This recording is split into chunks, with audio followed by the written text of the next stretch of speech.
Department of Homeland Security's domestic counterterrorism hub leads nationwide efforts to prevent targeted acts of violence of all kinds. President Donald Trump, in his infinite wisdom, has put this man in charge of that at Homeland Security. Feast your eyes. He's 22 years old, 1 year out of college, with no evident national security experience whatsoever. Iran is all over the news, as it should be. But with the U.S. strikes in Iran, news of most other matters seems to have been bumped from major coverage. But here is a friendly, though probably unwelcome reminder. There were incredibly pressing matters in our news, real things that Americans should certainly be paying continued attention to from before the U.S. bombed Iran. And while the news cycle has moved on, the country has not. In fact, now there are questions as to whether or not the issues that desperately need American attention and funding will actually get them, now that attention and, yes, funding from our federal government seems directly aimed at Iran and Israel. But let's recap. Not even 2 weeks ago, the United States saw what is estimated to be the largest nationwide protest it has ever seen, where nearly 2% of the nation's population turned out to say no kings in this country. Did Trump need to attack another country, a country he criticized past presidents for even thinking about attacking, in order to divert attention away from the mass demonstration against him and his administration, not to mention his historically low approval ratings?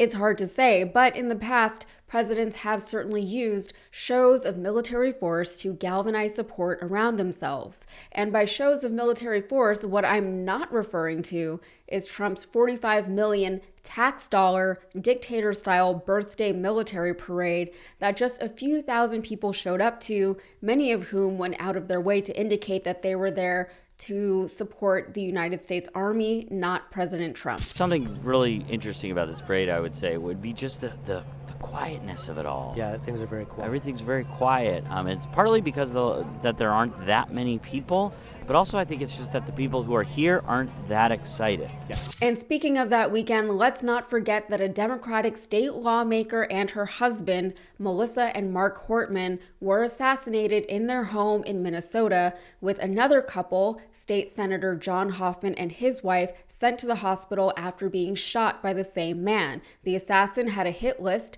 with roughly 70 names on it, most of whom were Democratic leaders, including Minnesota Governor and former Vice Presidential candidate Tim Walz. What else? The president is battling with the governor of California, Gavin Newsom, over control of the California National Guard. This is happening because Trump decided to deploy the National Guard and the U.S. Marines against American citizens protesting ICE in Los Angeles. ICE, by the way, is still running rampant across the country, with anyone of remotely immigrant descent on high alert. ICE has come under fire, among other things, for specifically targeting farm and hospitality workers, with even Trump supporters criticizing ICE actions, saying these are not the gang members and the criminals that they were promised would be deported. Just this morning, I saw the Houston Chronicle reporting that Houston police called ICE on a woman who had called 911 to report domestic abuse. By the way, our Texas governor recently signed a bill requiring county sheriff offices to assist ICE. Under this bill, police are trained by ICE to identify and illegally detain immigrants. Our cops are literally being trained not to uphold or defend the law. They're being trained to break the law. There's certainly more that I didn't mention. I didn't even talk about Doge or the tech billionaires that were just sworn in as Army lieutenant colonels.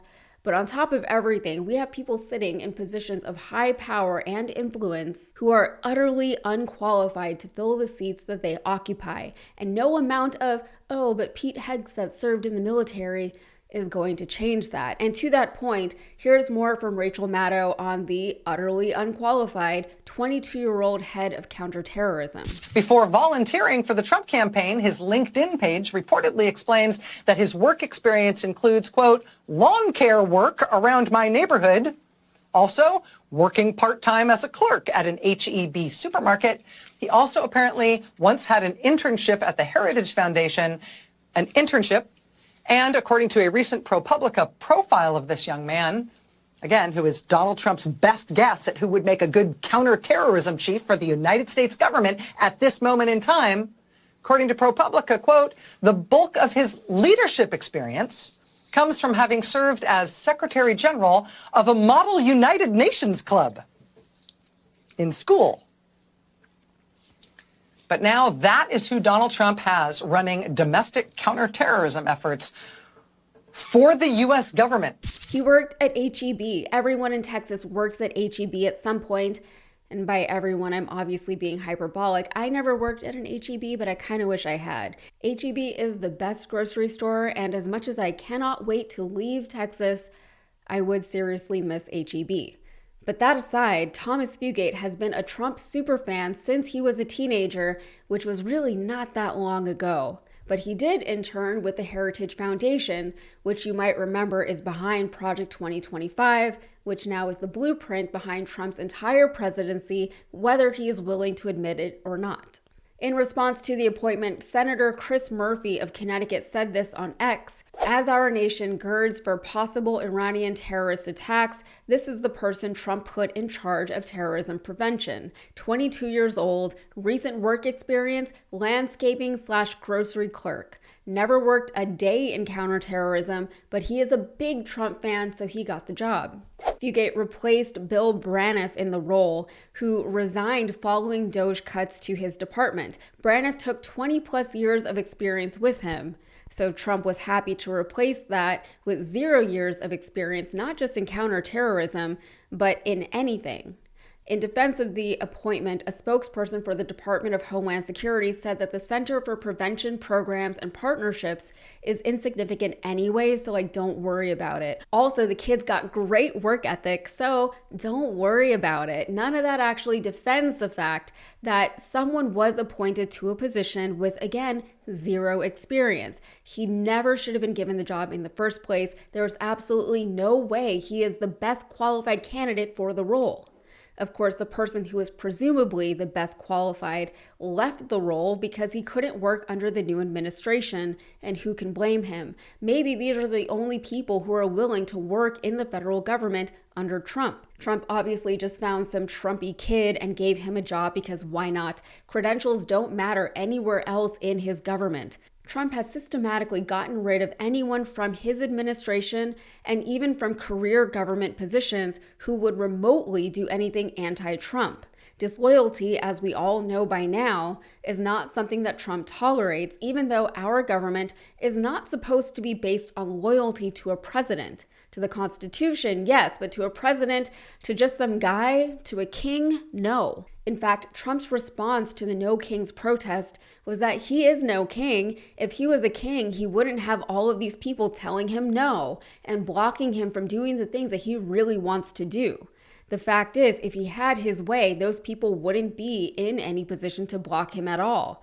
And the ones who are still in those positions are surely in his sights for removal. Whenever he appoints judges, for example, there are people who are perceived to be loyal to him, and when they still move against him, he chastises them because in his mind, they owe him. Trump seems to have learned some things from his first term, which apparently could have and would have been far more disastrous had he actually gotten his way more of the time.